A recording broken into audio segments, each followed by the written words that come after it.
my name is Jasmine Jones, and I am a licensed clinical social worker, and you're now watching Black Girl, a therapist in the wild. And this is a little show I like to call Therapist Sips and Reviews. And today we are reviewing a new show on Netflix called Forever, and we are sipping on absinthe and some soda.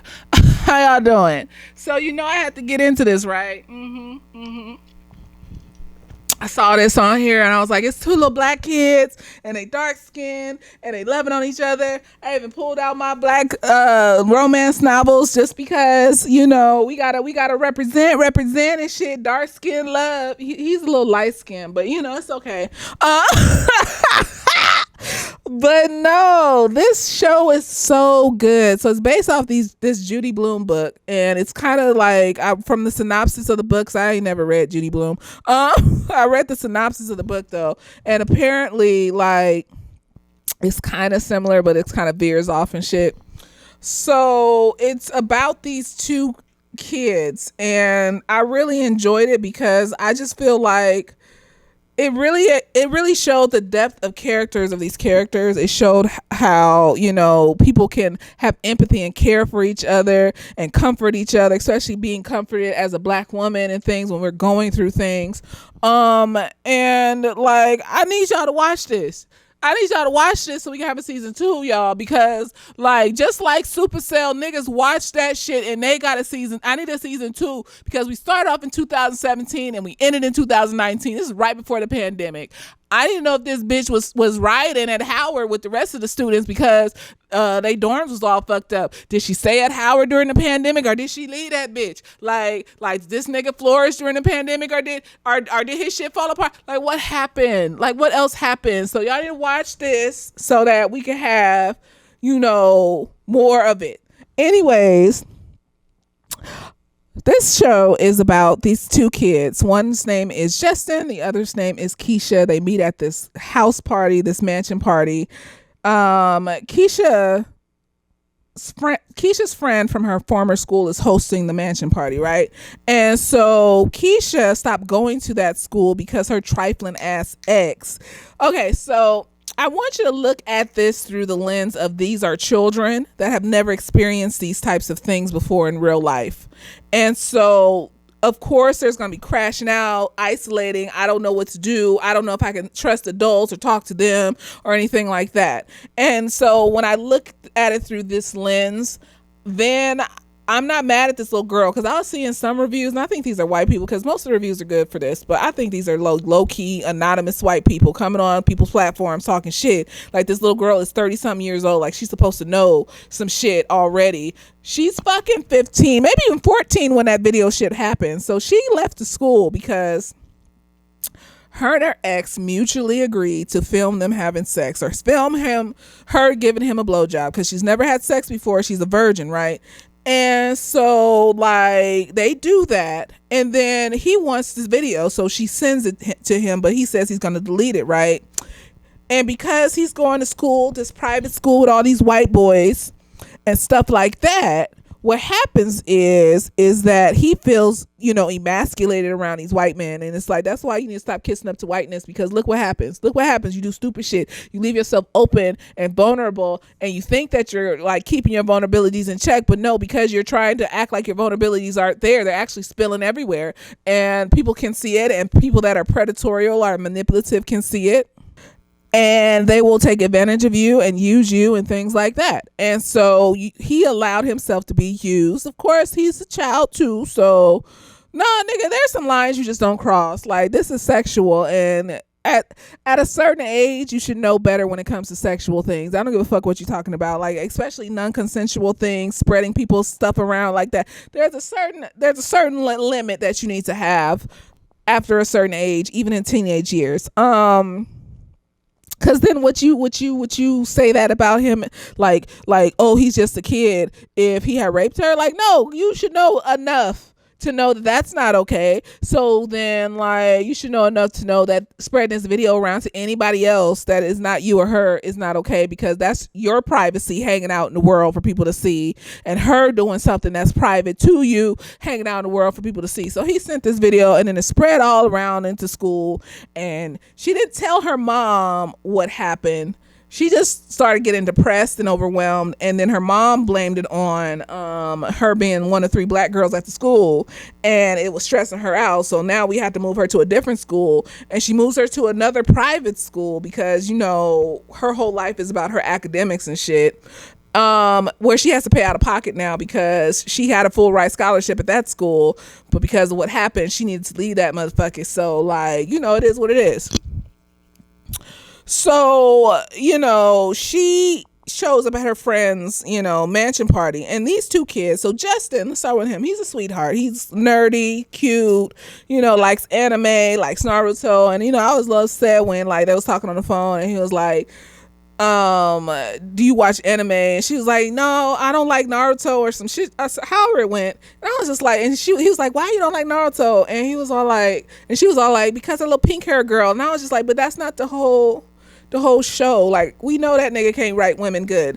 But there was some good plots in that show that, you know, you don't have to hate the whole show to, you know, I'm just saying, like, she didn't have to hate all of Naruto just because that little pink hair girl was a pick me, like, you know, and they wrote her like that. They didn't have to write her like that because she got super strong to where she could punch through outer space and shit, nigga. And, like, we could have built off that character, but instead she still be sitting at home in the series where they got kids now. She still be sitting at home waiting for that nigga sad. And I'm just like, girl, that nigga don't like you. Yeah, he had a baby, or he didn't even had a baby with her. Spoiler alert, that ain't her baby. And the things we put ourselves through when we haven't healed is disgusting. But she didn't have to say all that. The whole show wasn't horrible. Anyways, no, it bothered me. I felt like the whole show wasn't horrible. It was just the women in the show. Like, you had the white-eyed girl chasing after, like, Naruto and shit, and he wasn't even paying attention to her for most of the fucking show and shit. Like, she done had other personality traits besides chasing after this nigga. Like, she was chasing after him too. She was just quieter about it. She was just standing there and just stare at him and shit like some awkward bitch. And whatever, girl, whatever. We're getting off track. Anyways, so he's a little sweetheart. He's a little lost. So these are 2 kids that, you know, they're basically building their personality around their parents and stuff, instead of having the space to form their own individuality. You know, you got to let the leash go as they get older, and let it go until it comes off, because they need to be able to form their own personalities, and these kids have not been able to do that. So you got Justin over here with, like, the dad is the most decent person on the damn show that got his shit together and stuff.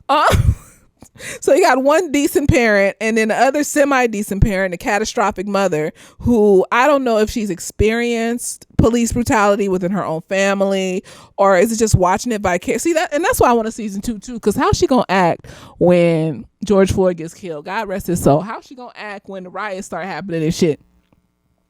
How, you know, I want to know like how the crash out will be epic, and I want to see it. So y'all watch it so we can see it. And so she can be decent when she's calm, but when she's triggered, like about him getting his homework done, or him wanting to go to a party, or him driving, like, she crashes the fuck out and starts talking about, well, you're a black man and you can get murdered and shit like that. And I'm just like, girl, yes, it's true, but that don't mean, like, the roof could fall on our head today. Does that mean that we don't live in a space, in a shelter? Like, anything could happen. We still got to live and be free in the world and form our own selves. And she won't let that boy be free. And her husband, like, I like how he still is understanding of where she's coming from while still being able to check her. And yes, he did check her kind of aggressively. Some of us need to be checked aggressively. Not abusively, but like, let this boy be a man, you know, like, that's the type of shit it was making sense. He wasn't calling her out of her name. And then he also understood where her fear was coming from. And so he kind of comforted her through those fears as well. So he was able to do both, set boundaries when she was doing too much, and comfort her when he saw that she was, you know, she was getting catastrophes and all sorts of thoughts and shit, and be like, girl, chill out. It's okay. We're going to figure it out. It's okay. And I love to see it, because we're not one-dimensional characters. We're not, black women have issues and stuff going on, and we need comfort and support. And that's what I mean when I say make it full character development for Black women so that we can be comforted too, and we're not just there like the pink haired bitch on Naruto is just there for Sasuke and everything else doesn't matter except for Sasuke. Like yeah, I mean it's 400 episodes and shit, so like there were moments where she got character development, but it's still at some point still circled back to Sasuke. And so that's what I meant when I was talking about sinners. Like, does Annie feel things outside of this nigga? Annie, are you there, girl? Annie, are you okay? Like, what's going on? Do you feel things outside of this nigga? Is somebody comforting you? You got a dead baby outside your house, girl. Are you okay? No one's asking you if you're okay, girl. Like, you need to rest, sit down, you know?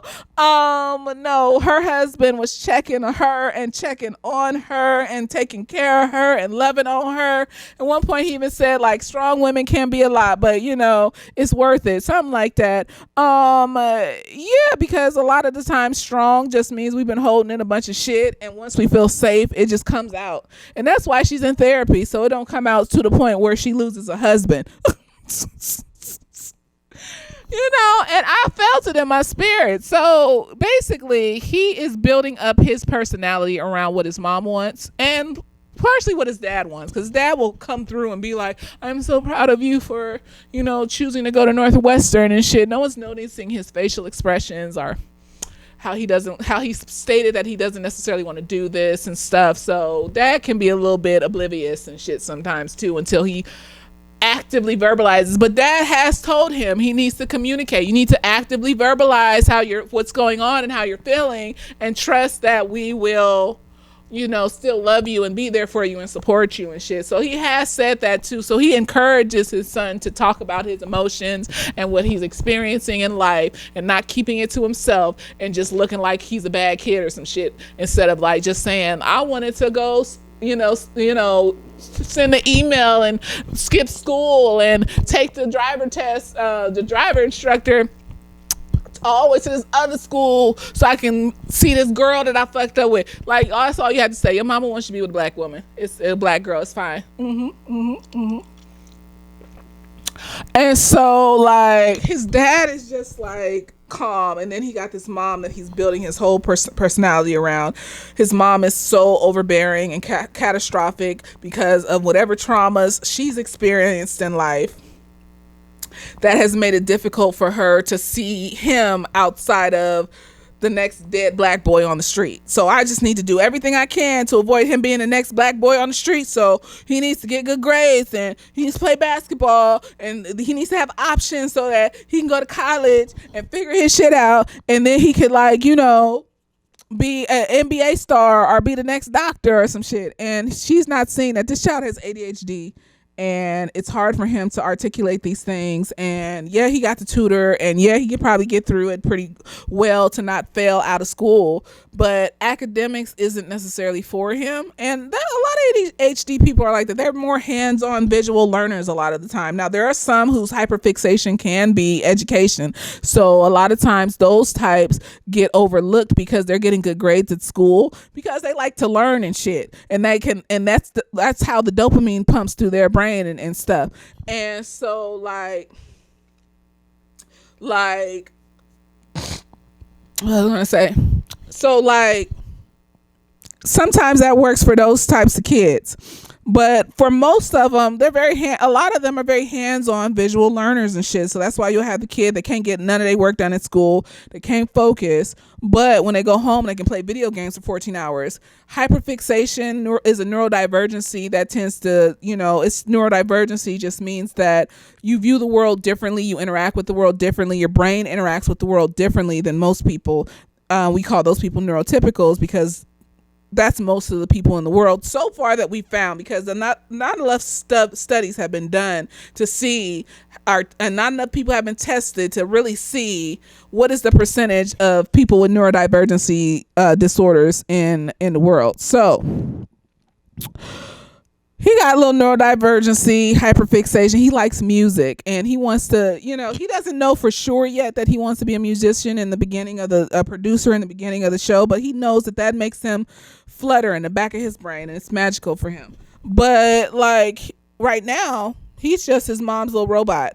Yeah, like he will ask to go to a party and stuff, but it took a lot of gumption to ask to go to that party because his mom crashed the fuck out and was like, "Who is the party? Who's you going with?" And he's just like, "I just got the text. I don't even know. Like, I could get the information. Just give me a second." Like, his dad had to talk to his mom, and be like, "Girl, we all don't need to be yelled at." Like I said, like if you yell at me, I'm gonna start crying. I remember one time, like I got written up by my boss for some shit, and like the director was in there with her, these two white people, and like I was just sitting there trying not to, like, because I wanted to cuss everybody out and flip a table. And so I started crying, like tears started going down my eyes because I was holding so much emotion in that it had to come out some way. And the director, this nigga gonna say, "Is she crying? You motherfucker, you standing over me yelling at me. What am I supposed to do? I am a human." I didn't say any of that. I just sat there and just tried to not cry at that point. I was 24, 25. I was just like, girl, apparently you can't cry either. Like, you gotta sit there and let these motherfuckers yell at you and shit. Like, okay, I'm tired. And so, like, don't yell at me. Don't do that. But some of us can withstand that. Some of us need that. Some of us, that might be a little bit of her kink. None of my business. But it wasn't necessarily disrespectful. Like, she was crashing out and she was doing too much. Like, she was doing too much. Like, calm down. I know you traumatized, girl, but you're traumatizing your child to the point that he ain't got a personality.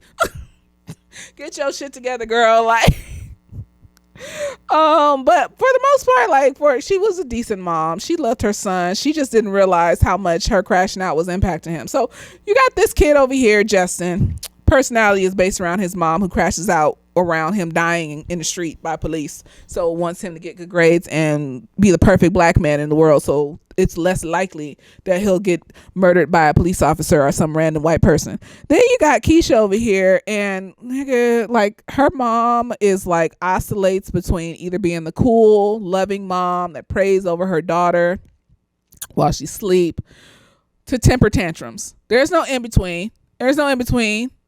And so apparently she had her when she was a teenager, right? Having a baby when you're a teenager is traumatic. The age that you first experience trauma is the age that you stay emotionally until you get help. And so that's why you have these older people crashing out at Walmart, screaming and yelling at people because someone took the last of the Raisin Bran and shit off the shelf, and there's no more Raisin Bran and stupid shit like that, and so they're reacting like a 5-year-old. That's why I always say, like, I don't respect your age. I don't respect your label. I respect what you show me. I'm not going to miss and mister you just because you're older than me. I'm going to call you by your name. And the ones that insist on it, that expect it, those are the ones that are still reacting like they're fucking kids and stuff. And so, the contrarian Aries in me, as soon as you expect that type of behavior from me, I just, you expect me to go get up and get you stuff because you're old and shit. And if I don't do it, usually these situations, I might have already been about to do it, or I wasn't paying attention and stuff like that. And then there is a expectation statement made that pisses me off. Like, ain't you gonna get up? And then I'm like, no. No, because now you're pissing me off. And now if I were to get up, I'm enabling that little hurt 12-year-old in you to continue to be a bitch. No, you sit there with those emotions and you either get up and get that shit yourself, or you leave me the hell alone at this point, because you're not respecting me. I'm not respecting you. I don't give a fuck what you're talking about, love. I work with too many older people. I've been around older people. I've been around people that are doctors and lawyers and shit like that so much. And at some point you see the humanity in them, and you see the hurt in them, and you see the hurt child in them that needs that respect, needs that symbol of respect or whatever, instead of just loving themselves enough to let people just be nice to them. And if the people aren't nice to them, then you don't need to be around those people. I don't understand what the problem is. So that's her mom. She is acting like a teenager.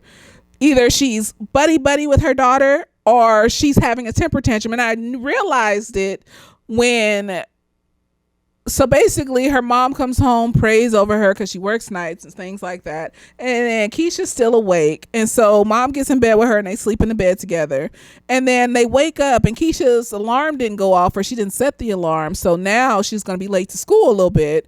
Mom is crashing the fuck out, like, oh my God, from the room to the front door, cussing and mad, get your ass out, da, da, da, da, da. And I'm just like, girl, like, I don't think this is a type of child that is late every day to school.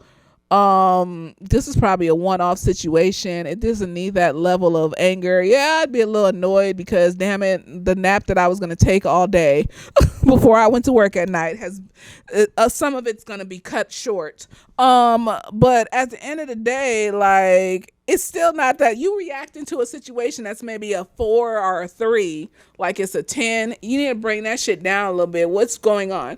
So basically, Keisha is being raised by somebody that can't handle challenging emotions. And so I'm assuming this has been happening since childhood, early childhood. And so basically, because as children in like there's a space and time from like toddlerhood to elementary school where kids don't recognize that other people outside of them have emotions and feelings and shit.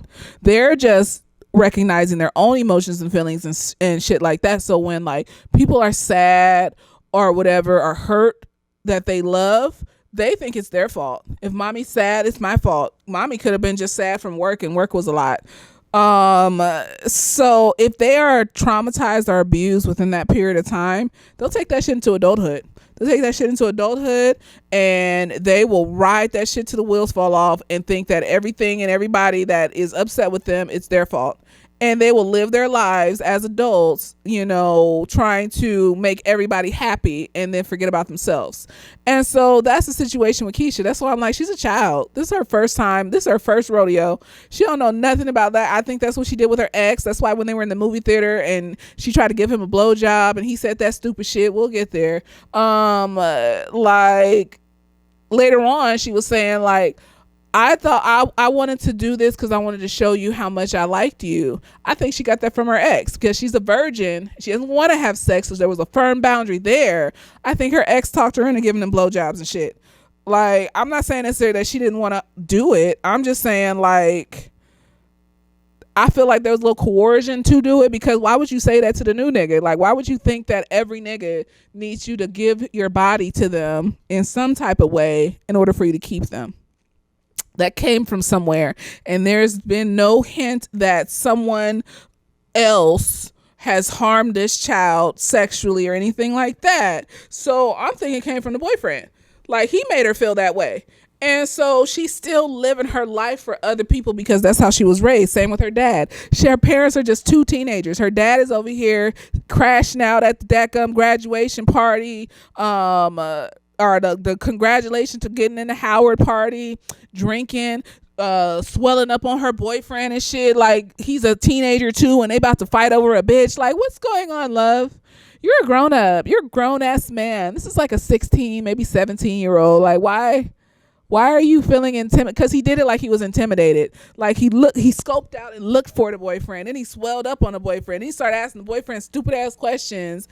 It's like, yeah, you could clock that, like, he was lost and shit like that because you recognize game and shit. But, like, just because he's lost doesn't mean that you are aggressive and attack him the way that you attacked him. Like, it's two teenagers. She even said, like, her dad is like, you know, he be wilding out and just, you know, he shows up, like, he calls her and they text each other. So he's not a deadbeat where he's like an asshole to her. He gives her decent advice and shit like that, but like, he got like a drinking problem, and he's still caught up in his glory days of he got signed to the majors, and then his dad talked him into going to college. And low key, me, if that was my child, I'd be like, you already got signed to the majors.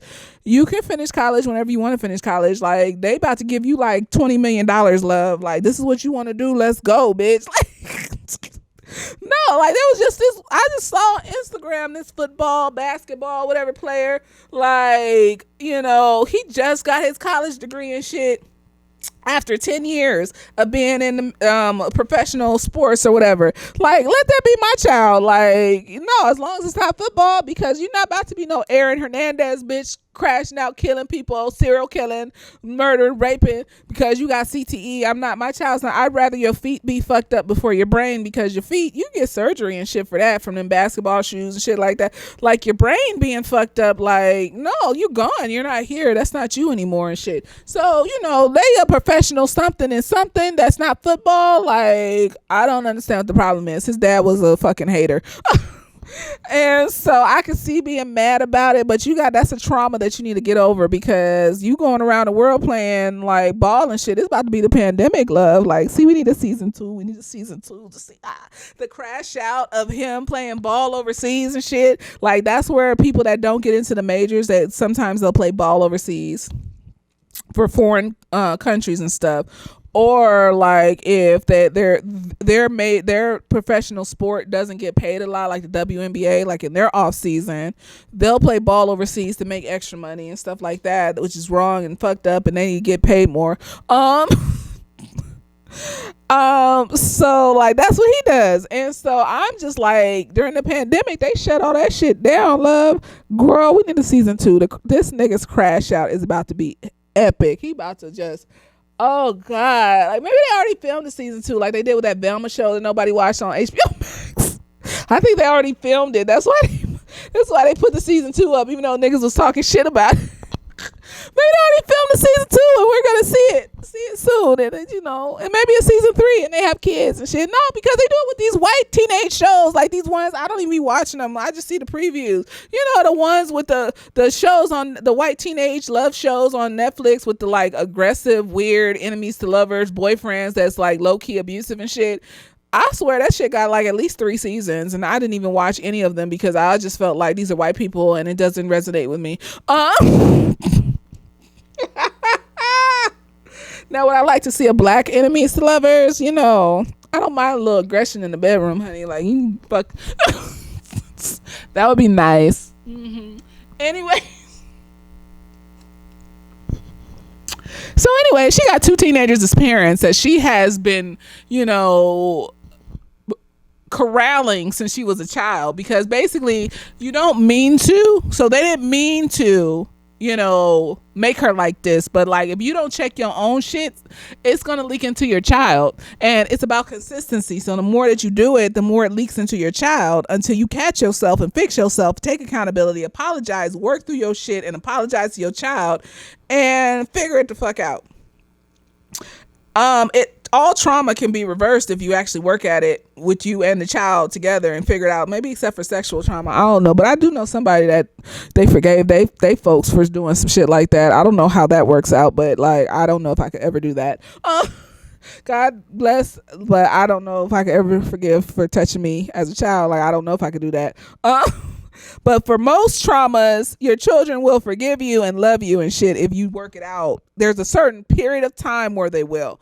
If you cross that period of time, no, you're dead to them and shit. That's your fault. Anyways, so like she got these 2 parents that basically parentified her, because she can't be too much because her mom will crash out and can't handle it.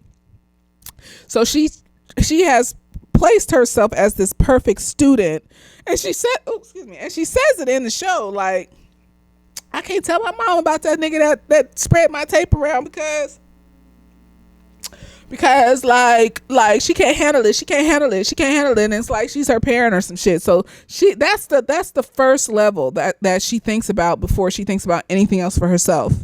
And it sucks, because that means that now she's throwing this thing under the bus, because she lives in this toxic environment with low income parents and stuff, or a low income mother. Now the other good person is the grandfather. Like, even though he wasn't great to his son, he shows up for this little girl. That is a positive male role model in her life. That's good. But there's still that absence of her dad and having to corral her mom and her mom's emotions and shit. So Yes, what she did to this nigga was fucked up, but I feel like this nigga was raised with in a two parent household with one decent dad that infuses communication and talking about shit, and a mom that's going to therapy and trying to figure it out. And so the way he deals with being triggered is not going to be as vindictive and fucked up as her. And he's not going to put some bitch over her because he's made her his fixation. And that makes sense because he has ADHD. And when you have ADHD, you have neurodivergent symptoms. And some of them neurodivergent symptoms include fixating. And so people with neurodivergencies will often fixate on love interest, and that becomes their special interest person. And so I think that was slightly a part of it, like slightly. She became his special interest. That's why like when he was pursuing, when he was chasing her, because pursuing means that the other person is pursuing you too. Like they're accepting all the things that you're doing for them instead of ignoring the fuck out of you and they don't want you around. So when he was chasing her, like it seemed like a lot. It did. It seemed like a lot, you know, like, so they was at the party and then like they had a good time, and then it was winter break. So he asked her out and there was this new drop in these clothes, and he took her to this spot and he bought her a duffel bag or whatever. And she felt a little type of way about it at first, but she took the duffel bag or whatever for the time that they were out. Then they went to the movies, and then she tried to suck his dick, and then awkward Nelly comes through and is like, are you doing this because, you know, like I bought you stuff? And I'm just like, girl, why would you say that? But he's young and he just has the neurodivergency where he just says stuff that he thinks in his mind before actually fleshing out the thought and wording it differently because he's a virgin. And I think he's even a virgin to actually being touched at all the way he was acting. So there's a youthfulness, sweetheart. Just stay virginal. Just stay virgin. It's okay. You don't have sex now, but they did. But you know, like, he's just a sweetheart. But like he said some stupid shit at the movie theater, and she looked up at him and was like, the fuck? What do you mean? Did you see the video? Blah, blah, blah. And he's like, what video? What are you talking about? So he was saying that to her because he thought that she was trying to repay him for the duffel bag, and he was just letting her know that he's not that type of dude, that he actually likes her and shit. Parents raised a decent nigga. Parents raised a decent child. He just gets too fixated on certain things and isn't paying attention to himself enough. And also, like, you know, they created that in him, so, you know, he needs to work on some shit. And so, like, she runs away from him, blocks him, you know, she been through some stuff. When people spread that shit around of your nakedness or you doing something sexual, like, that feels like a sexual assault. I don't care what you're talking about. It feels like a sexual assault. There's strangers looking at your body or at you doing something sexual. It's a sexual assault. Like, no, if you feel gross in your body, you feel the same symptoms that somebody that has been sexually assaulted feels. So she was still raw from that. And so she blocked him immediately. She blocked that nigga. And then here comes the chase. And this nigga is like, text DMing her friend to see if like her friend will message her and get her to talk to him, and that doesn't work. Then he's got a good portion of their elementary school friends to put together little tags, posts tagging her so that she will message him or unblock him and shit. And then he shows up at her school. Now, may the odds be ever in your favor, because if the girl doesn't like you or doesn't think you're attractive or doesn't want you around them, like, that looks like stalking. It does. Just like in When I Did Love Jones, and that nigga got her address off the check stub that she left at the record store when she wasn't even checking for him or trying to give him her address or her phone number. She was trying to be in her own little world. And if she didn't find him attractive, then she would have called the police. He may have went to jail just for the sake of being black, because stalking cases, like, it's hard to get them niggas arrested for stalking. So, it would have been on this fact that he was black. May the odds be ever in your favor, because I know it's confusing. Some of us enjoy being chased. Some of us women enjoy being chased, and we eventually fold. But you don't know who. Or I mean, she already had kind of showed him that she liked him. So this was his apology tour. So she already kind of gave him an idea. But strange bitches off the street, things like that, like, it's iffy. You might go to jail, love. If they don't, I would just say don't do it. Unless you, even someone you already went on a date and they liked you and you fucked up and you trying to apologize, like, it still can be iffy. It can be iffy, because it did look like stalking. It did. And I was just like, honey, you better be glad she liked you. And that's why I also think it didn't turn into him, like, being manipulative or controlling or weird, because I think it was more like a neurodivergent fixation on her. Because I guess, like, people with neurodivergencies tend to love very deeply because you become their fixation person and you become their special interest. And it's not in a claustrophobic, clingy way most of the time, unless they're really unhealthy and they've been traumatized. It can, just like anybody else. But usually it's just like, my special interest is books and shit. Like, but I don't need to take all my books everywhere I go. That would be weird. Like, I like photography, but, like, I've just started to not take my camera everywhere I go, like, because I realize that some places there's not going to be an opportunity for me to do photography. Like, there's not going to be I need to just leave that at the house. And then I can take my littler bag instead of, like, the big ass backpack and shit.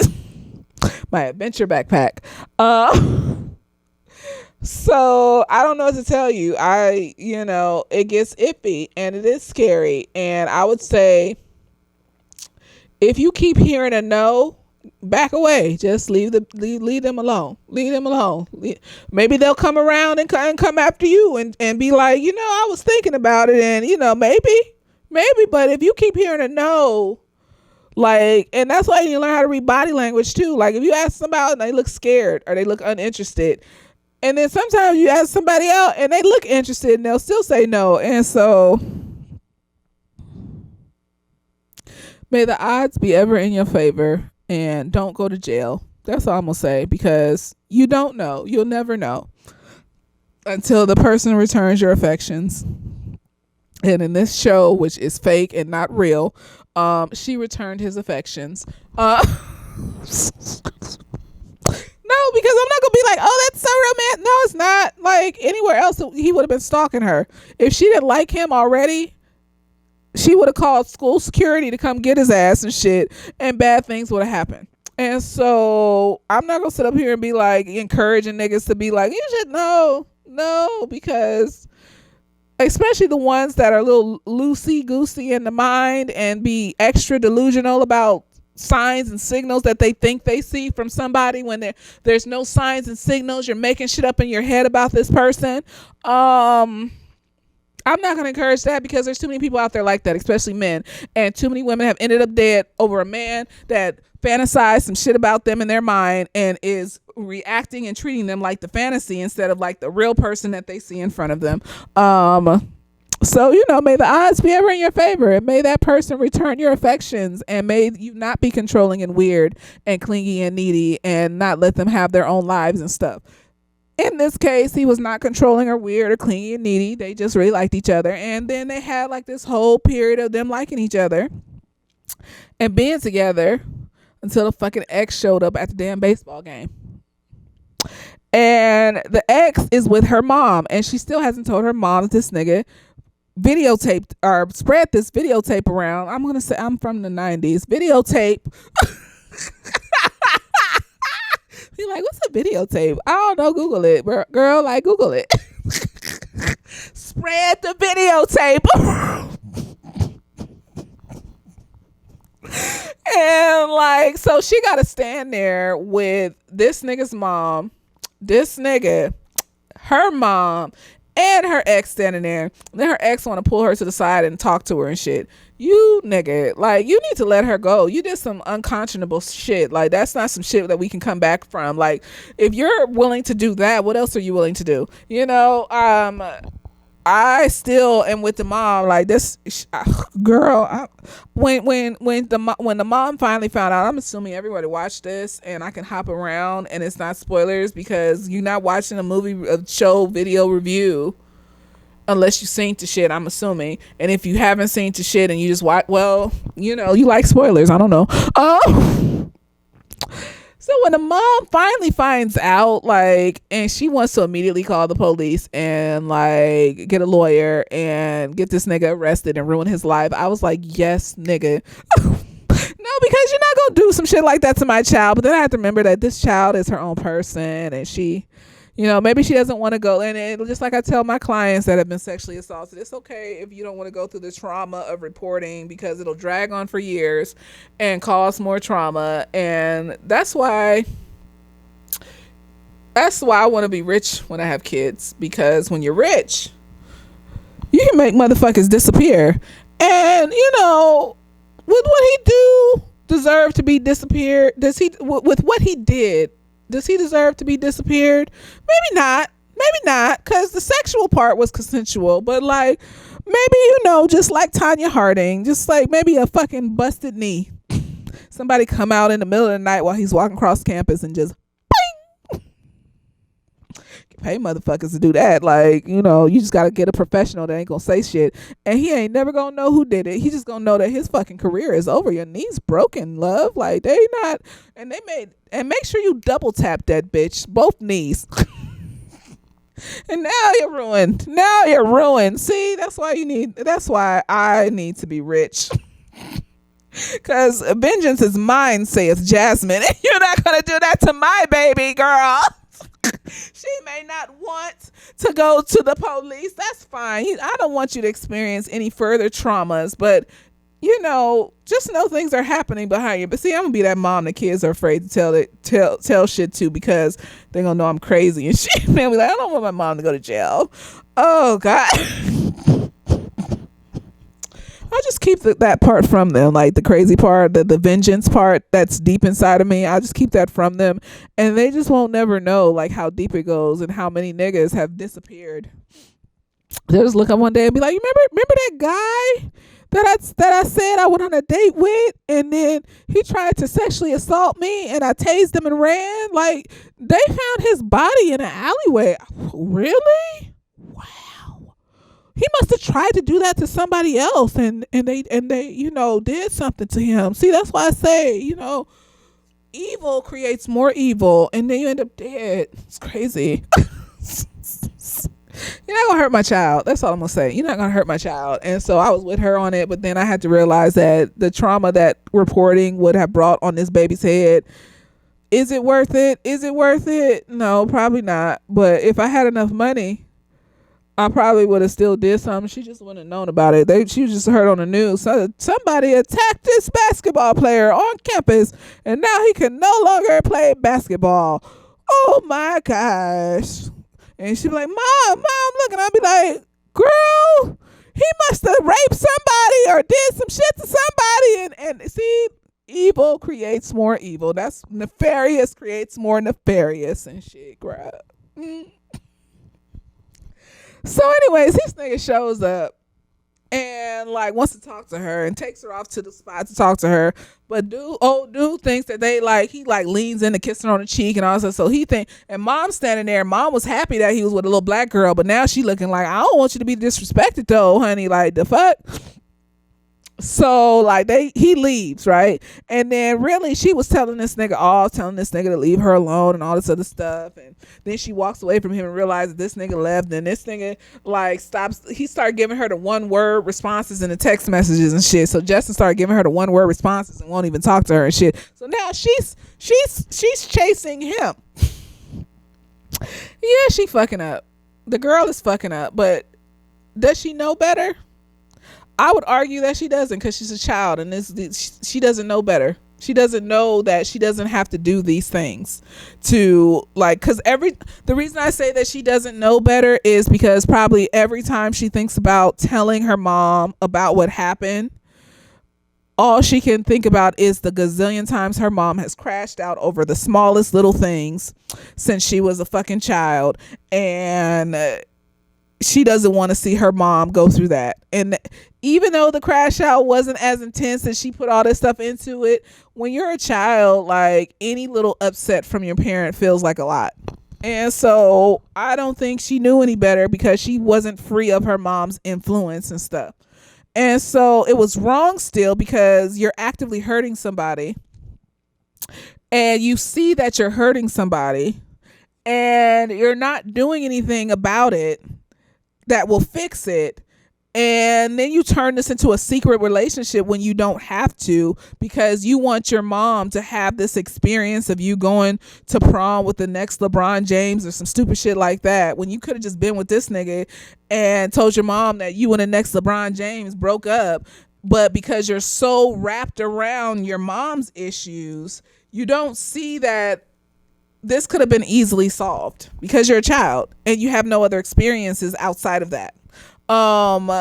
It's this new territory around setting boundaries when things don't line up with what you want and stuff like that. She's not her own person, and she comes from a situation where she basically has to raise her mom to a certain extent. So she's parentified and adultified in the household. So in order to keep her mom in check, she gonna do some fucked up shit, and it's not right. It's not okay, but it is what it is because she's a child. And then this nigga over here, like, giving her the silent treatment, but he's also going through his own shit because his grades are not where they need to be. They're not playing him in the basketball game. And so his mom basically tells him that he needs to give up basketball and focus on his grades because the school doesn't care about his talents. And so what he does, because he thinks his mom doesn't believe him, and he likes basketball, he does, but I don't think he likes basketball as much as he likes music. I think he likes basketball because it's fun. It excites him. It's in relation to an experience he had with his dad. But I don't think he has heart for the game, like to play it as a job. So like that's why it's not clicking. And then he's having these people around him continuing to tell him that he's not good enough in this area, and so he's feeling like he's not good enough to play basketball. His coach is telling him that he's not good enough. He goes to Martha's Vineyard. His uncle's telling him that he's not going to go to the NBA. But there's a way that you tell these children. You don't tell them like that. I like to pull out the statistics of how many basketball teams there are, how many high schools that have basketball teams, how many NBA teams there are, and how it's very rare that people go to the NBA. And so you need to make sure you get your grades together because it may not happen. And most of the time the people that go to the NBA, they've been watched since damn near elementary school, maybe middle school. Niggas have been scouting them. And so like, if they ain't been scouting you since elementary or middle school, love, I don't know how many colleges of basketball. Like, it's very rare for you to go to the NBA. And so like he's down on himself because this thing that he thought was going to get him to where he needs to be isn't working out. But sometimes the thing that you think you want, when it starts to not work out, now you have to start to look at, do I really want this? Does it make me feel as happy as I need to be? Because it sounds like music makes him feel happier. Producing makes him feel happier. Like literally, I think that's how he stems. Like every time you see him, like when he's down, when he's upset, he got his earphones on listening to some music. That's his special interest. That's his stem. That's how he, vibes and shit like that. And so anyways, he takes it upon himself to put himself in the game, and he wins the game for the team. And everybody sees at this one game that he's doing the damn thing, right? And so she been stalking him low key, like basically she cusses out her ex, and then she goes to the game that her ex is playing with him. With his her ex's school is playing with his school, and like he sees her, Justin sees her, but then he just like walks away. He's like, I ain't dealing with what the fuck you talking about. And so like she basically follows him at some point. I think she goes to his game twice and he ignores her. Like these on and off again situations is just a trip. So she goes and like he just ignores her, walks away from her. So he goes, walks away from her, ignores her. She follows him and stuff like that. And like basically like he's supposed to be going to meeting up with his friends to celebrate that he won the game, right? And he don't know where he going. He's just ignoring her. And like she finally gets to talk to him, and she basically tells him all the shit going on with her mom and how she doesn't want her mom to crash out and all this other stuff and da da da. And so they end up together. And it's this whole episode where they got this little honeymoon period. And everything is great and wonderful and magical and all this other shit. Then she tells him that she has to go to prom with this nigga. At first, she was going to tell her mom about Justin, because the whole episode she's hiding him. She only hangs out with him at his parents' house, all this other stuff. And Justin is just putting up with this shit. I'm just like, Justin, honey, you need to have a little more, but you don't know yourself, so you ain't got boundaries like that. So Justin is the passive one that just puts up with your shit because, you know, he has an aggressive mom and stuff. And then Keisha deals with her stuff by hiding and kind of being a leader in this relationship. Like, we only gonna do what I want to do because I don't want my mom to find out about this shit. And so they both got some shit going on. Like, you're like, oh, she was so evil to him. She was, but he also got some shit going on too that he needs to work out. And so they both just kids dealing with their fucked up parents. Like, they're just both kids dealing with their fucked up parents, and the blowback is coming back on both of them together, right? And so what happens is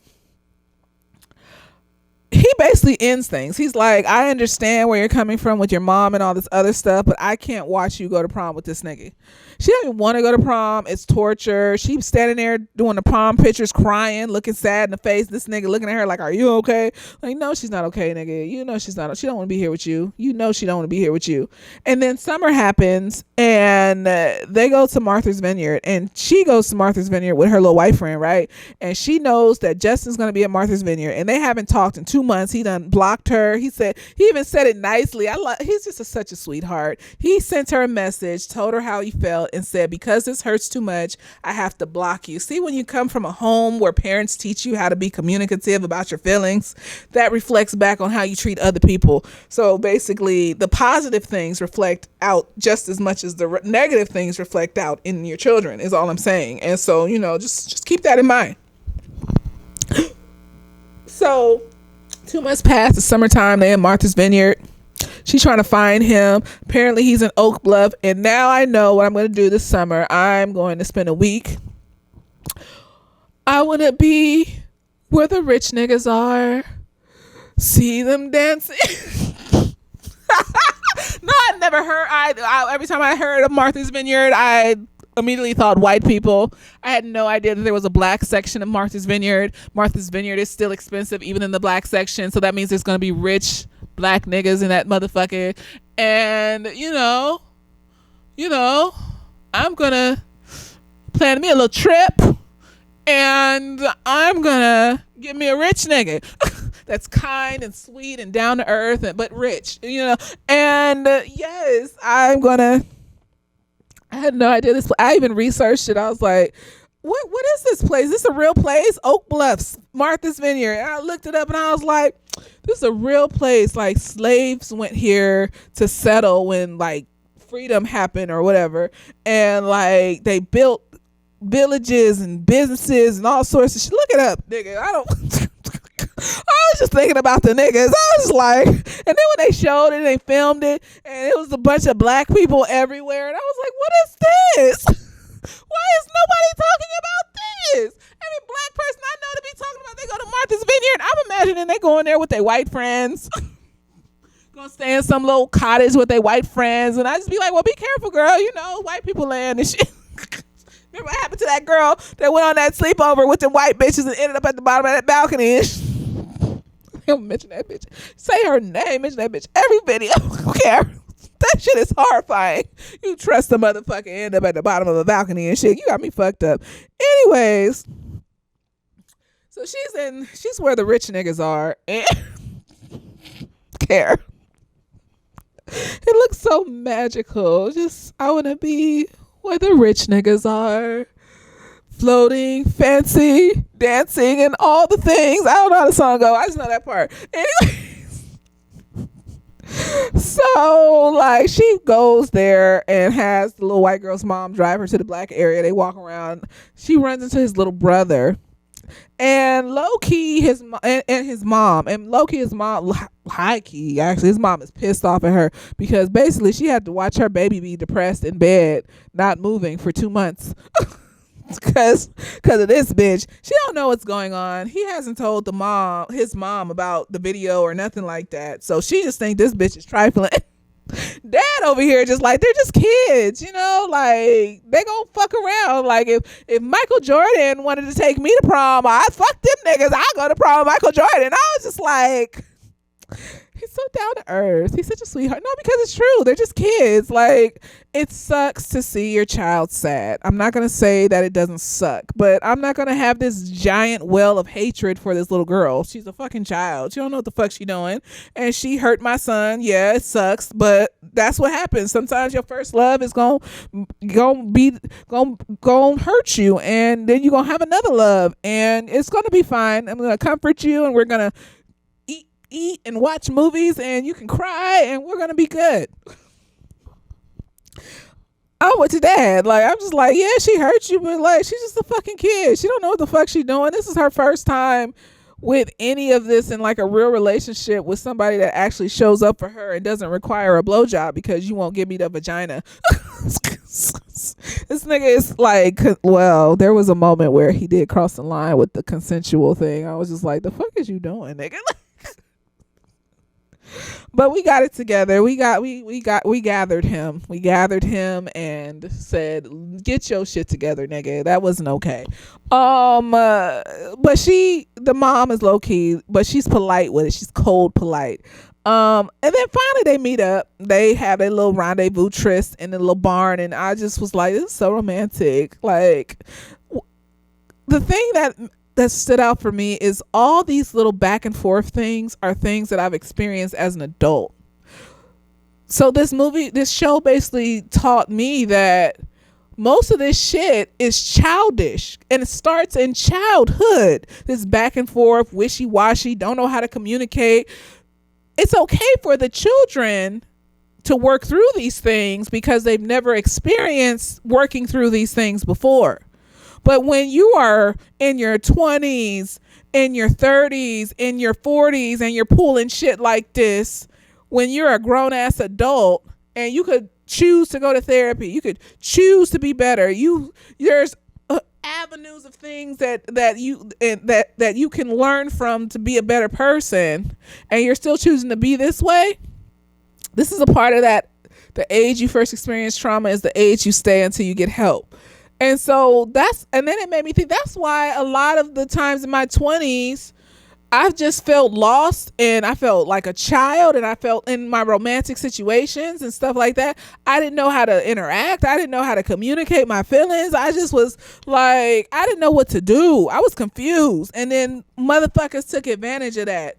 And it was easy to take advantage of it because the thing is, you can't be ashamed of your shadow side. You can't be ashamed of your vulnerabilities because you think that you're shoving things down and hiding it. But in reality, because your body needs to release everything, emotions, waste, hair, skin, nails, all of that, it's going to be released in some way or another subconsciously because you're not consciously tackling these things. And when it's released subconsciously, it's going to be released subconsciously in public most of the time. So that strong black woman that's walking around saying that she's not affected by things and she doesn't cry, that is basically bait for manipulative people to see that and be like, oh, she one of them that don't cry and shit. I'm gonna make her cry. I know she got some sadness in her. I'm gonna manipulate her. That's a vulnerability that you're showing that you don't have a hold of. And so it's easy for motherfuckers to poke at it and shit.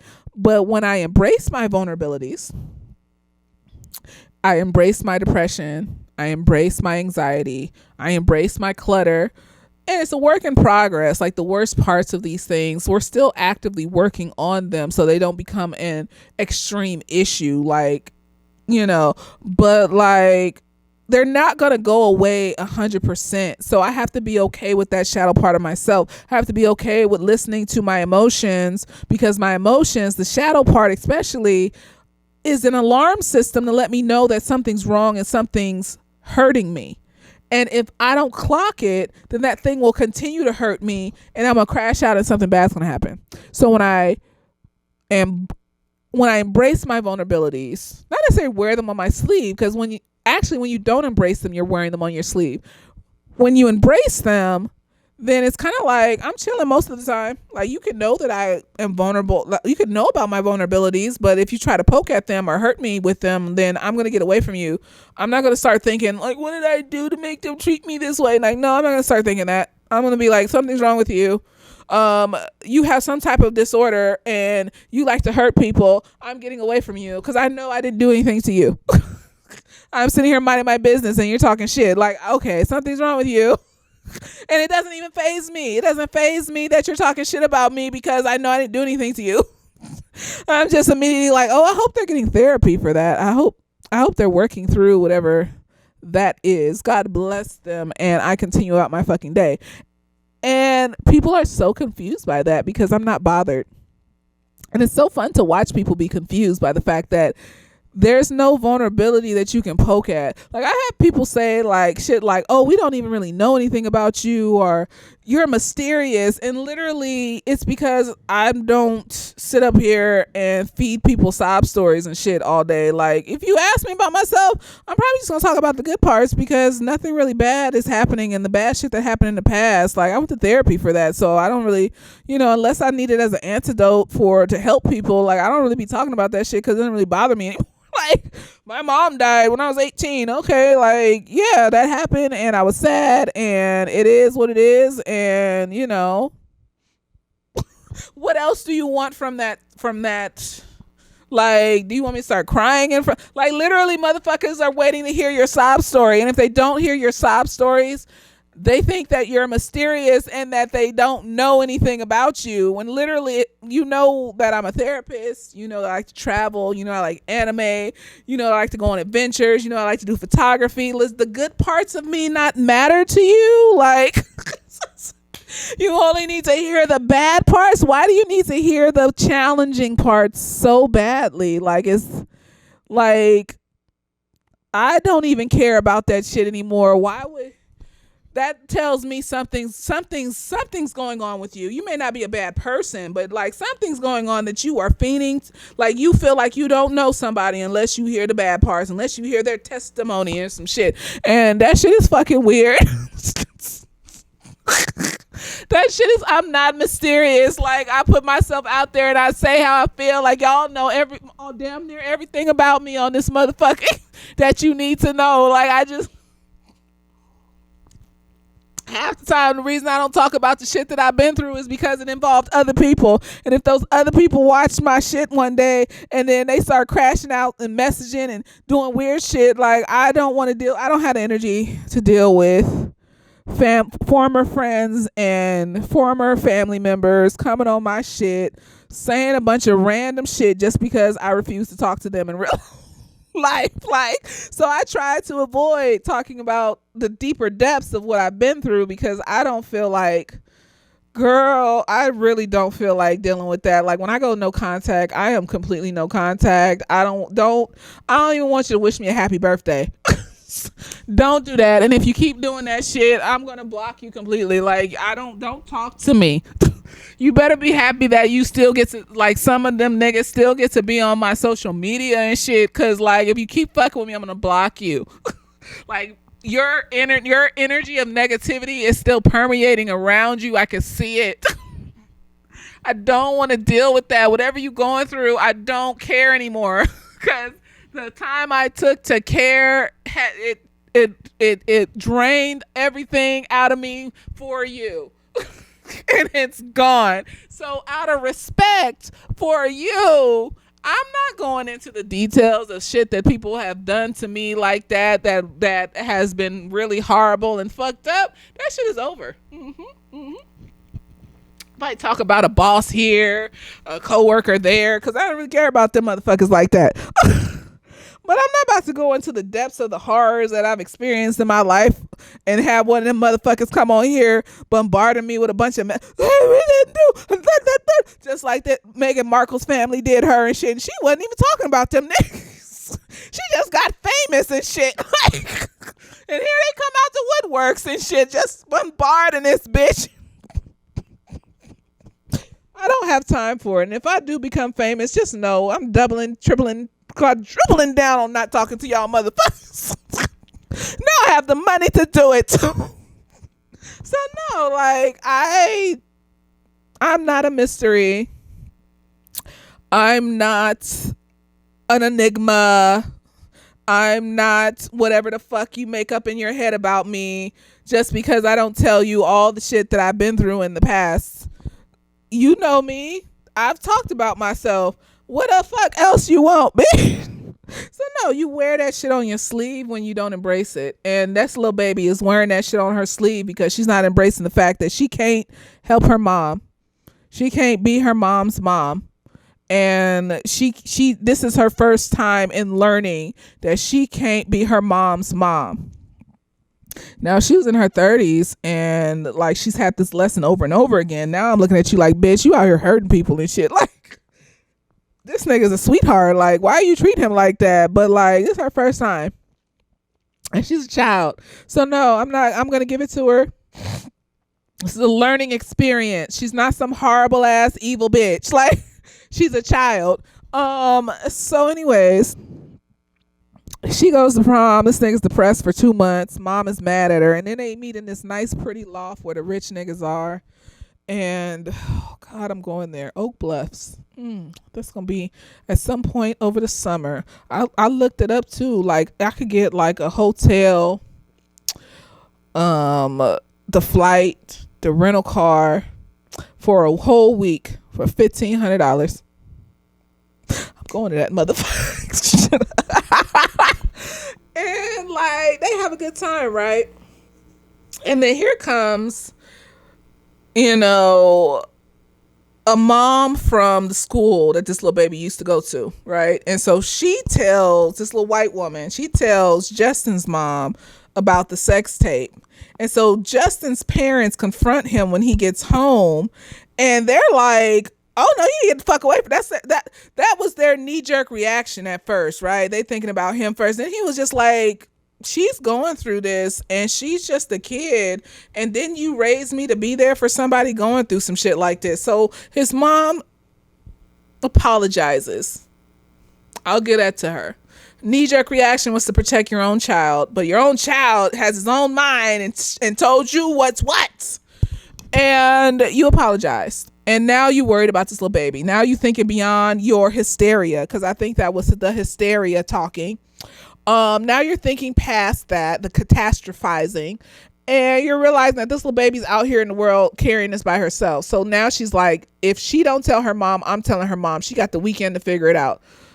Which is valid. These are children. This baby shouldn't be holding this. This is like sexual assault and shit, and she's been traumatized, and she's just carrying this shit by her fucking self with this other little child that's been telling her that she needs to tell her parents and like, or tell her mom, because her dad is too volatile. He might fly over here and kill a nigga. He got some shit going on and he needs therapy. Like I said, the little baby doesn't need to die. He might just need a broken knee or some shit in the dark by somebody you paid to break his knee, and then you know his shit is over.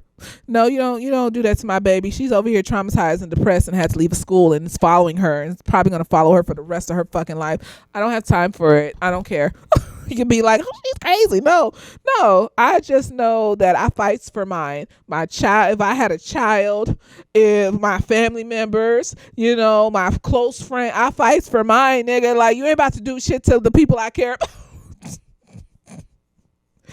You know, I mean, I'm not, it depends on what it is. I'm not just gonna go straight to violence, but like, let's say I'm just gonna get my child away from this situation if nothing is going right, or like we gonna fight tooth or nail in court till I get what I want, or like I'm gonna cuss you the fuck out until you get the fuck away from me and my child, like shit like that, you know.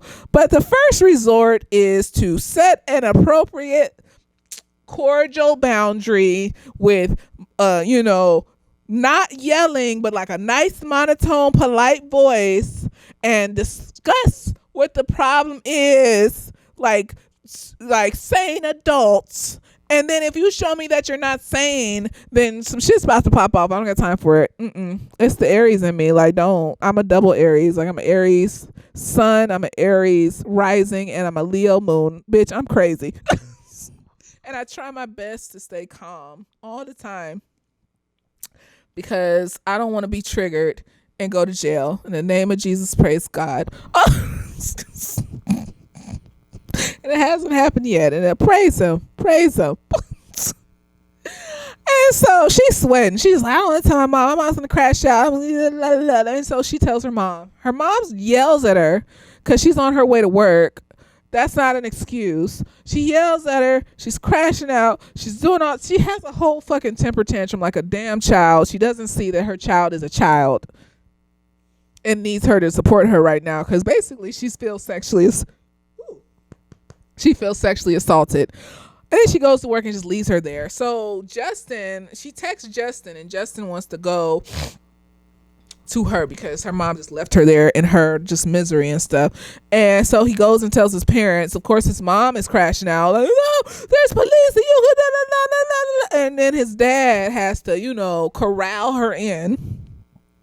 Like, girl, get your shit together. We got they got him a car, a Jeep, a Wrangler. I love those little Wrangler things. I love them. They're just so pretty and they're safe. I seen this video where like they said they had a semi crash into a Wrangler up against a brick wall. The Wrangler was like this. The semi was like this. And crashed. The nothing happened.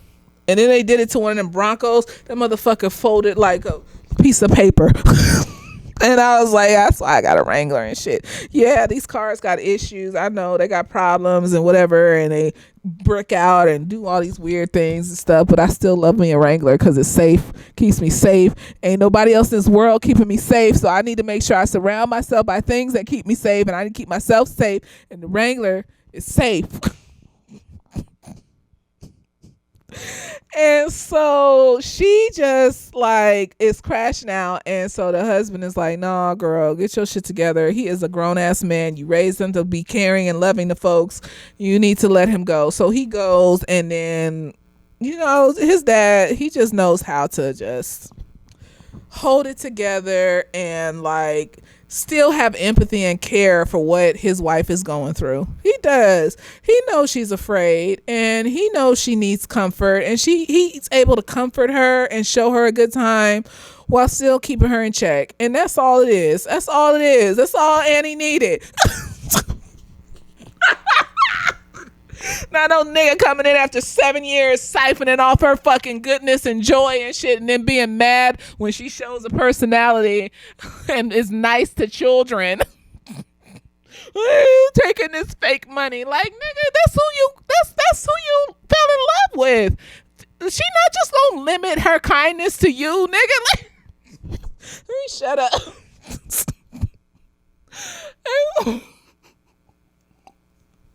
I don't care. I'm still mad about it. Anyways, he goes. They sit up on a lookout point. Oh, I'm thinking it's on Melrose because that's where I'll be going. No, Mulholland Drive, not Melrose. I keep getting those mixed up. I'm thinking it's like one of them lookout points on Mulholland Drive. I'll be going up there, sitting up there and shit, looking at the city. It's nice. And he lets her cry, and he's understanding and all this other stuff, and he comforts her, like, because this was a horrible situation. Like, when you involve severe trauma and children, like, you got to give some leeway. Like, if he had been, put out there like that, like, he probably would have acted in a similar way, like, because his mom has got some shit going on. And I don't think he would have been comfortable telling her about that shit if it had happened to him. Because he's a sweetheart, so he's not all emotionally stunted like these niggas try to be. And so he would have acted like he was sexually assaulted too. Like, these niggas should be acting and communicating instead of like, oh, I lost my virginity at 13 to a 37-year-old. Like, child, love, honey bunch oats. You were molested. You didn't lose your virginity.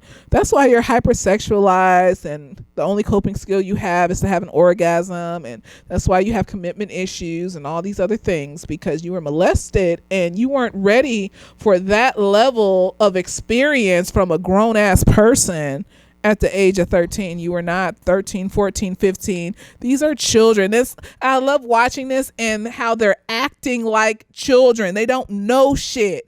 And that's why these evil ass motherfucking niggas and some women, you know, be wanting these young motherfuckers because they haven't experienced shit in life yet. So they don't know to set a boundary.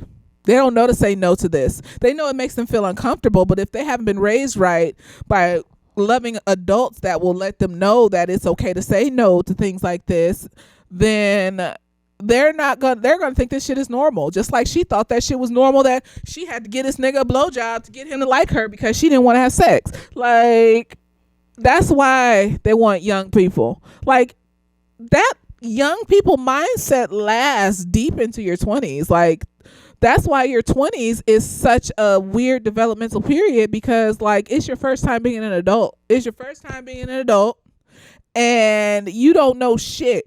This first time paying bills. This your first time renting out an apartment. This your first time driving on a road trip by yourself. These are first, and you coming in at 38, 39, 40, 50, fucking with a 21, 22, 23, 24, 25-year-old. This they first time paying bills, bitch. Why is that attractive? It's gross. And then the way that they sparked off, this is some young people shit too, how fast it went. Now, I'm not saying older people this doesn't happen, but it happens more commonly with younger people because their hormones are rushing, how much their libido's going, they're still within the cage of puberty. So how fast it went is normal. And like, them having sex like that all the time, like bunny rabbits, is normal, like, because all of that stuff is going on in your body. And motherfuckers want to recapture that instead of just being a fucking grown up. Like, you can be a grown up and watch anime. You can be a grown up and fuck like a rabbit. You can be a grown, like, why you gotta recapture that with a kid? That's disgusting. Why you gotta recapture that with somebody like in their 20s and shit? That's gross. It's fucking weird. That's why I can't date nobody younger than me. I feel like I'm fucking around with a child. You saying childish things. You're asking me questions like about things that you should already know. But you don't know because you're like 26. I don't want it. I don't. It's fucking gross. Like, ew. Like, I just be looking at motherfuckers that be dating people that are like substantially younger than them, and I'm just like, what are you getting out of this? Like, and then what are you putting into this? How are you like supporting this person emotionally? Like, how are they supporting you emotionally? Like, because you're on different timelines and you're experiencing different things, and so it's fucking weird. And so like, I had to give it to her, because I'm gonna keep repeating that, because like, I feel like as Black women, you know, we're not allowed to make mistakes, and like, as Black girls, we're not seen as kids. It was a little white girl that all the white folks would probably be like, she's just a 16-year-old, she doesn't know anything, and you know, she couldn't help it, blah blah blah. But because she's a Black girl, this bitch was so mean to him and she was so trifling and he kept picking up. No, this is just the foibles of being in a relationship and being a child with some parents that got some shit going on, and you don't know yourself, and something sexual happened to you, and you trying to decipher through that while making sure your parents don't crash the fuck out. If he was in the same situation, he probably would have did the same fucking thing. It's so like, her mom's crashing out, and then she comes back from work the next day and it's like, well, tell me what happened. That's when she wants to call the police and call the lawyer, and the little girl then runs away and goes to her cousin's house because she's like, I don't want to ruin his life. I don't want to. It just took me enough to, and I understood. But damn it, if I was that mom, I would have been rich and I would have, nigga. No, because you don't touch my child. You don't do that. You know, that's sexual. Like, it's one thing if you tell me the nigga cheated on you or was playing games with your heart and shit. Like, that's some nigga shit. Like, okay, we're just gonna grieve through this and work through it, and you're never gonna talk to him ever again. That's what it is.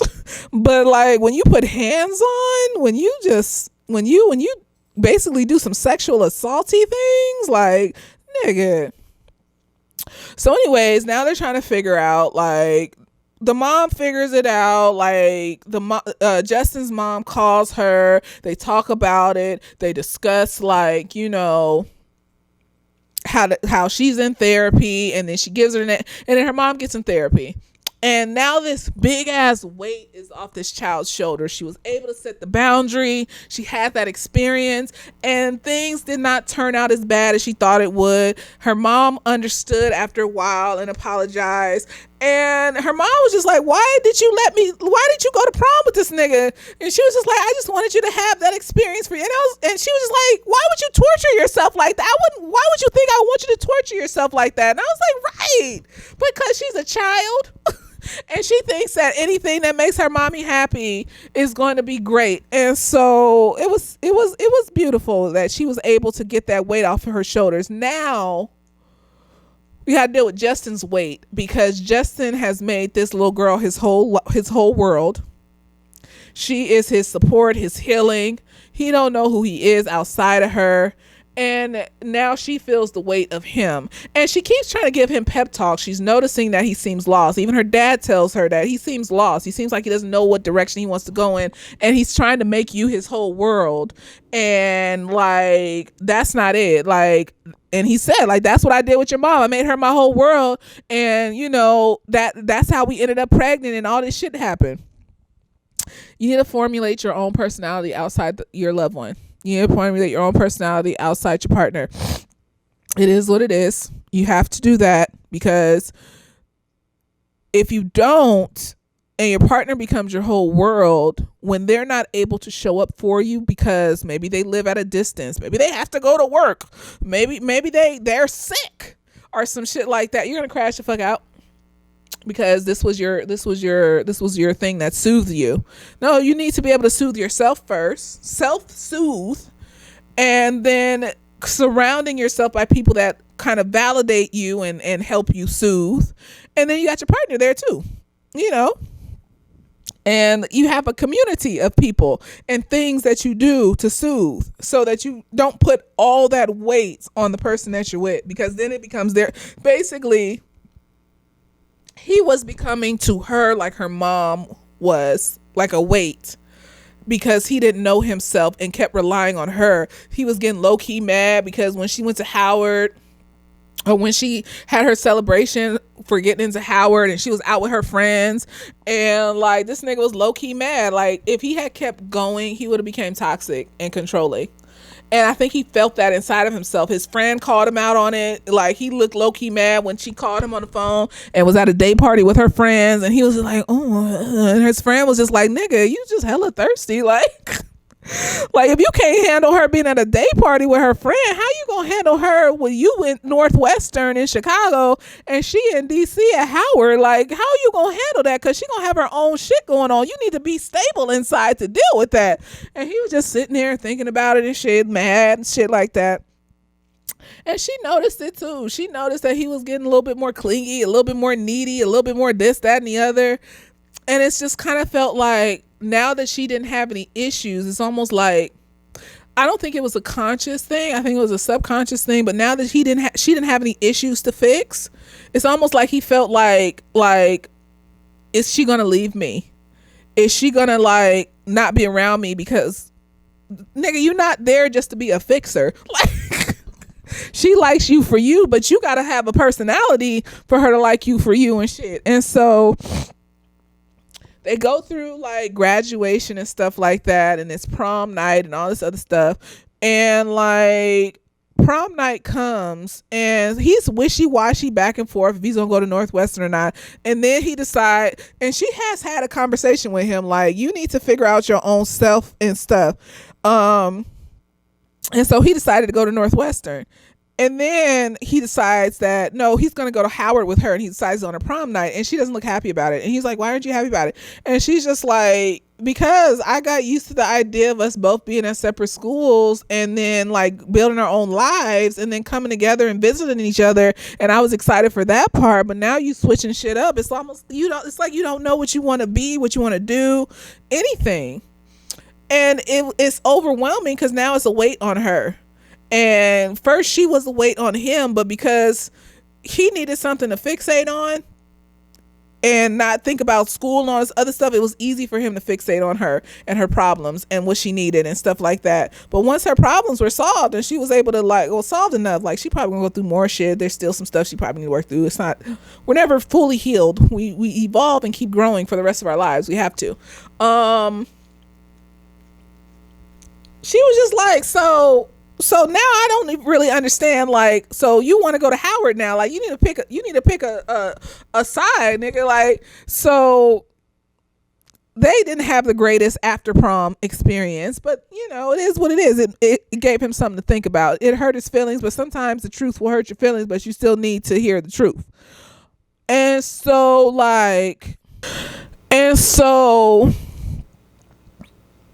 he decides on his own. This is the product of decent parenting. See, like, his mom may be a crash out, but like, she's not a bad mom, and his dad is influencing communication within the household. So he's an excellent dad so far as what I've seen. And like, he decides after processing through all of this and his emotions that he's putting too much on her, and he needs to formulate his own personality outside of her.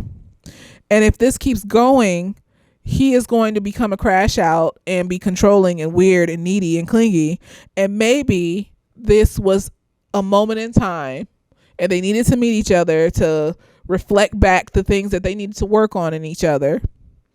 But right now, they can't be together because he needs to figure himself out.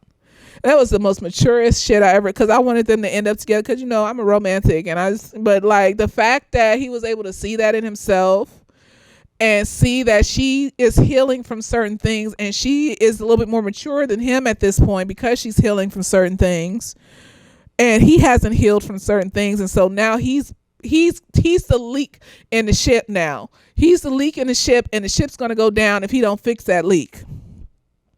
So he decides to break up with her and separate, and they need to like form who they are as people first, and then maybe they'll come back together, maybe they'll meet other people, but at the end of the day, they can't be together right now because he's not ready. She might if he was down with going to Howard, if he knew the direction he wanted to go and he was down with going to Howard and all this other, and he knew who he wanted to be, like, maybe, because she was kind of ready after that whole situation with her mom. She was having fun, living life, loving her boyfriend, doing stuff, but he was crashing out inside of his mind and shit. So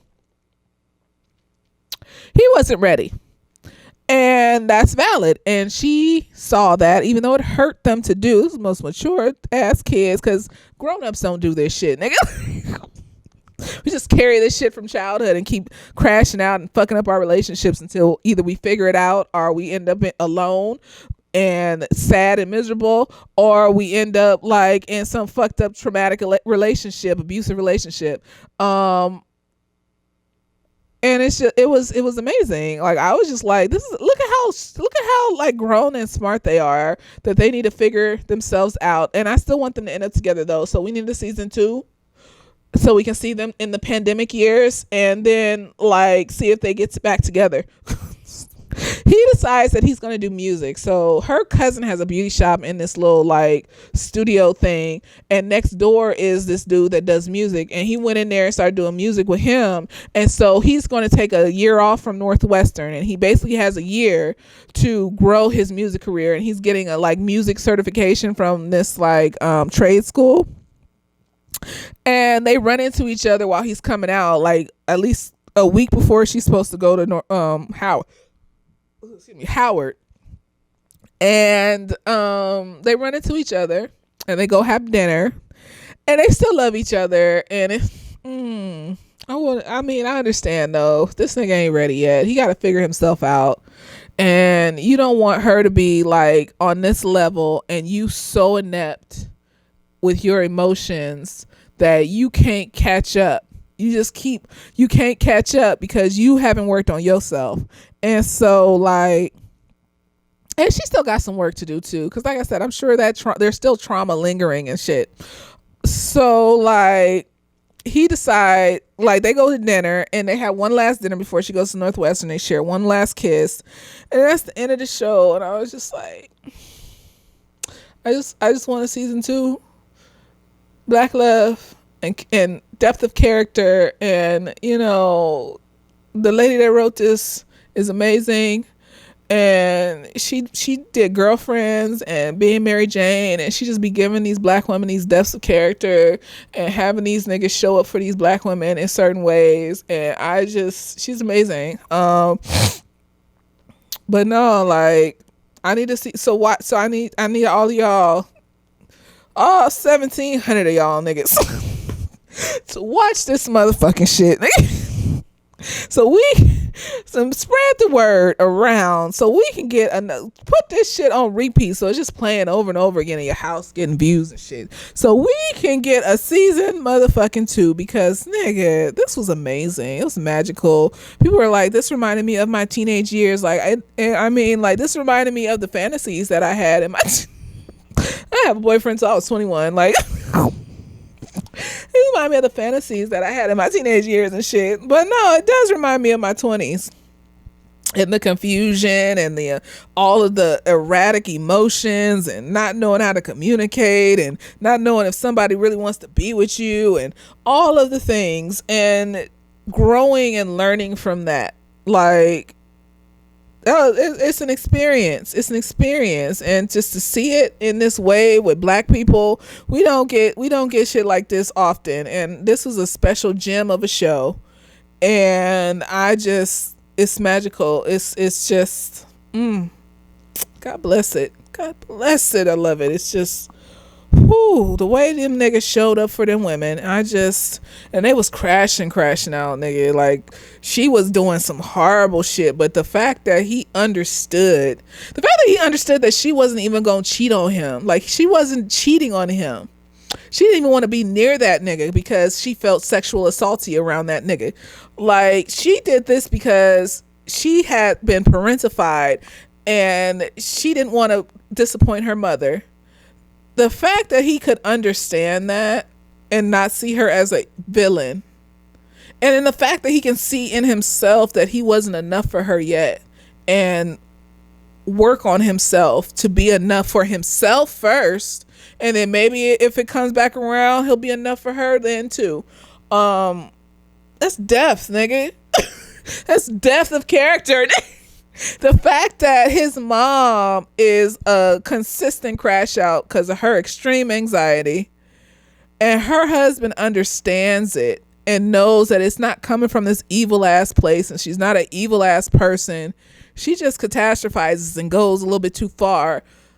And then when he calls her out on it, she listens. She ain't like, she didn't cuss him out. Like, she would try to. She was like, wait. And then, but the logic in what he was saying, she allowed herself to understand that, and it made sense. And that's why he ended up being able to go to the party. That's why he ended up being able to go see her. Because when you have mental health issues, you're going to have them forever.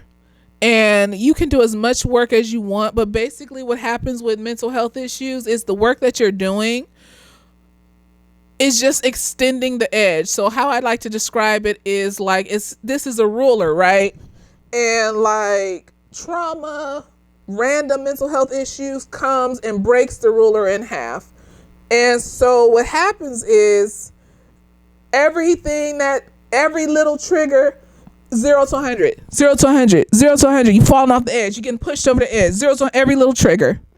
Therapy just basically extends that ruler, so you only go over the edge for appropriate things, instead of inappropriate things, because we all have an edge that we can be pushed over, and therapy is not going to take away that edge. Therapy doesn't take away your emotions. Therapy just helps you accept your emotions and deal with them more appropriately. So that's what healing is. Healing isn't I'm never going to be sad again. You need to be sad. Like, why wouldn't you be sad? Like, so if your friend's dad died, because you went to therapy, you think that because you went to therapy, now you don't feel sadness, so now you can't care for your friend because you don't feel sad.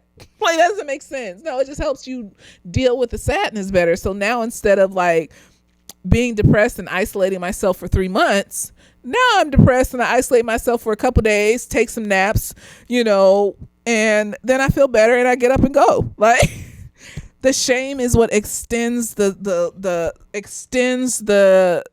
crash out experience. Shaming yourself, shame just extends those things. See, you just be doing stuff. Shame just extends those things. No, because I'm just leave this shit in. She be biting me and shit, nigga, because I'm expressive with my hands, and I don't think she knows who I'm talking to. And then she just attacks the fucking shit out of my arm. I got scratches and bites all up my shit. I look like a fucking cutter and shit. But the exfoliating stuff is helping to dim them, but not too much, so I can have them as memories for one day. She's not here anymore. Girl. It's okay. I'm gonna get it together. I want to think about that. Put that in a box. Put that away. So like it just makes the crash out longer, because now, on top of feeling bad, you're shaming yourself and calling yourself a stupid bitch for being sad or some shit, and then that just keeps repeating in your head, and it makes it last long. But once you remove the shame and you just see this as, now I have the depression flu for this week, don't bother me, then you'll start to notice that it doesn't last as long and it's not as frequent, and life isn't as bad because you're not calling yourself a piece of shit on top of feeling bad. So this was a good ass show, and I just need a season 2, and I need a nigga that cares about me like that. Cares about me and my emotions. Because no, it wasn't like she was draining this nigga, because he set boundaries, she listened, and she was in therapy. That's the key, that you're actively doing stuff to work through these things. You're just not requiring your partner to do all the work. And that's what Justin has started to do. He was starting to require his partner to do all the work for his emotions. That's why when he was in the pool, and he's almost like, I feel like low key, like he was trying to do what her dad did to her mom, maybe subconsciously, and low key she would have ended up pregnant, trying to fuck her with no condom on and shit, talking about, oh, I'll pull out, nigga, fuck you. And then she had to say stop more than once, and I was just like, see how easy it is to slide into sexual assault because you're not paying attention to how you're affecting other people. Get your shit together. And maybe that was the key point to let him know that he needs to work on himself. Because I'm not going to skip over and be like, no. I'm like, he did stop, but still, like, no, Justin, what were you doing? She said stop more than once before you actually stopped. I didn't like it. But we're going to let it slide, let it ride. He stopped. And he apologized. And, he decided that he needs to work on himself. Because he has some stuff that he got some problems still, that it does not make him a compatible partner. Because you almost sexually assaulted somebody trying to make them pregnant and shit. Girl. So yeah, we need a season 2. We need a season 2. I'm praying for a season 2. I need more of this. I need more of this, of being seen. I felt so seen. I felt so heard, just to like. No, I love that dad and that mom's relationship. Like, it was real. It was like realistic.